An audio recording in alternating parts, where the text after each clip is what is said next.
ឥឡូវកូនមកសិក្សាគំនិតសំខាន់របស់កំណាព្យរបស់យើងជាមួយអ្នកគ្រូទាំងអស់គ្នាចានៅក្នុងកំណាព្យរបស់យើងហ្នឹងគឺគេស្រង់គំនិតសំខាន់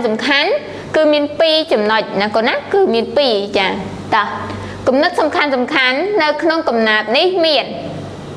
ត្រូវធ្វើបុណ្យតន់ខែភ្លឺឬខ្នើតចាហេតុអីបានជាគេស្រង់គំនិតកន្លែងហ្នឹងមកដោយសារចំណុចកន្លែងហ្នឹងគឺសំខាន់ណាស់ពីព្រោះអីធ្វើបុណ្យតន់ខែភ្លឺអញ្ចឹងគឺគេសំដៅទៅលើកូនទាំងអស់គ្នាធ្វើបុណ្យគឺតន់មេដាបៃតាជីដូនជីតារបស់យើងគឺគាត់រស់រានមានជីវិតណាគឺតន់គាត់នៅវិសាបានហូបបានណានៅមើលឃើញណានៅដើរបានតន់នេះគាត់ចាអញ្ចឹងដូចអត្ថន័យដែលគេបានប្រាប់យើងអញ្ចឹងថាគឺម៉ែឪនៅរស់ម៉ែឪពិសាកើតកំពុងស្រេកឃ្លានកូនត្រូវជួនចំណីអាហារកុំចាំគាត់ឈឺពិសាលែងកើតចាគេចង់មានន័យថាឲ្យយើងដឹងគុណឬក៏ឲ្យយើងធ្វើបុណ្យតន់មេដាបៃតាយើងគឺនៅមាន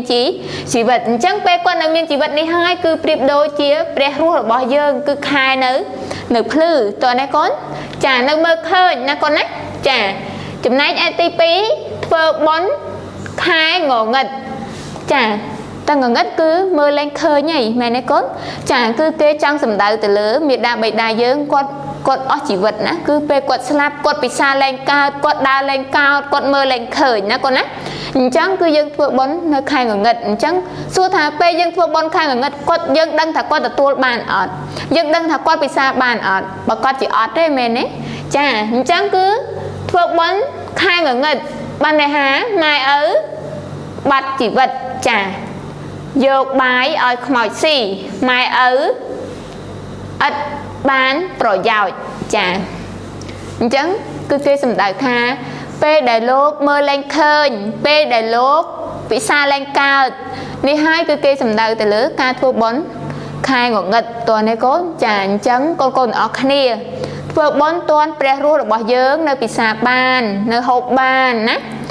នៅមើលឃើញនៅដើរបានតើនេះកូនចានេះហើយគឺជាការធ្វើបុណ្យមួយគឺការជាទូទៅដូចចាស់គាត់និយាយថាធ្វើបុណ្យតន់ខែភ្លឺតើនេះកូនចាចំណុចទាំងពីរនេះហើយគឺជាគំនិតសំខាន់នៅក្នុងកំណាព្យរបស់យើងចាអញ្ចឹងតើគំនិតសំខាន់ហ្នឹងគេសិក្សាអំពីអ្វីអញ្ចឹងកូនមកមើលគំនិតសំខាន់ចាការកត់ត្រាគំនិតសំខាន់របស់យើងហ្នឹងគឺគេកត់ត្រាពីអីខ្លះចាឥឡូវមកអានជាមួយអ្នកគ្រូទាំងអស់គ្នាការកត់ត្រាគំនិតសំខាន់គឺការកត់ពាក្យកន្សោមពាក្យ clear ដែលប្រាប់គំនិតសំខាន់ក្នុងអត្ថបទចាអញ្ចឹងមិនថានៅក្នុងមេរៀនណាមិនថាមុខវិជ្ជាអក្សរភាសាខ្មែរឬក៏មុខវិជ្ជាណាផ្សេងទេតែងតែមានគំនិតសំខាន់តែងតែមានចំណុចសំខាន់ចាទាំងពាក្យទាំង clear ឬក៏ទាំងចំណុចណាមួយផ្សេងទៀតណាកូនណាចាអញ្ចឹងមេរៀនរបស់យើងគឺការកត់ត្រាគំនិតសំខាន់អញ្ចឹងពេលកូននៅផ្ទះកូនត្រូវមើលមេរៀនឡើងវិញសិក្សាឡើងវិញសូត្រកំណាព្យឡើងវិញណាកូនណាចាគឺត្រូវមើលមេរៀនបន្ថែមទៀតតើណាកូនចាឥឡូវអ្នកគ្រូមានកិច្ចការផ្ទះសម្រាប់កូនមួយណាចាគឺកិច្ចការផ្ទះ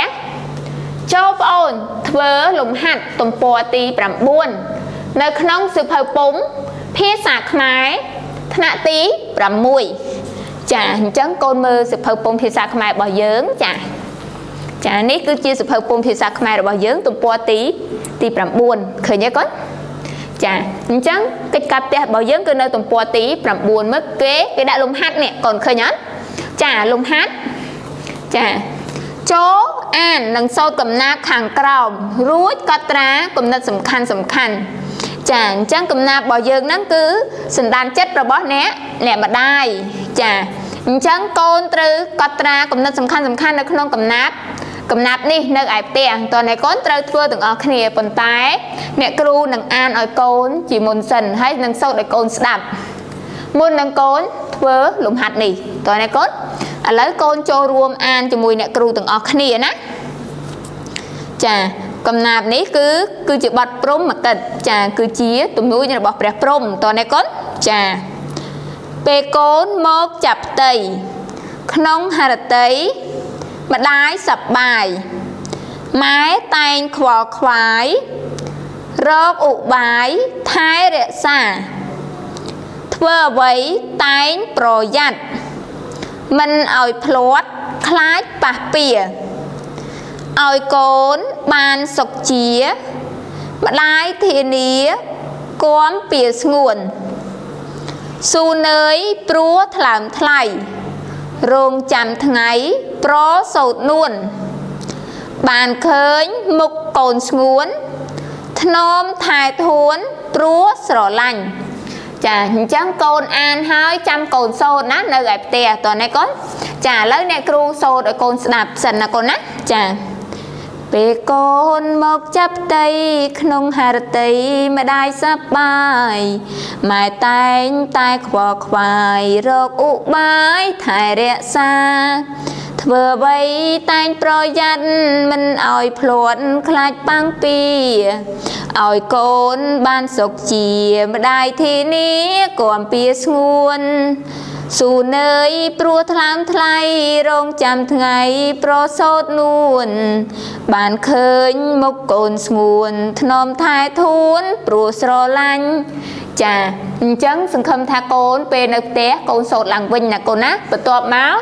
កូនធ្វើលំហាត់ដោយកត់ត្រាគំនិតសំខាន់ចានៅក្នុងលំហាត់នេះ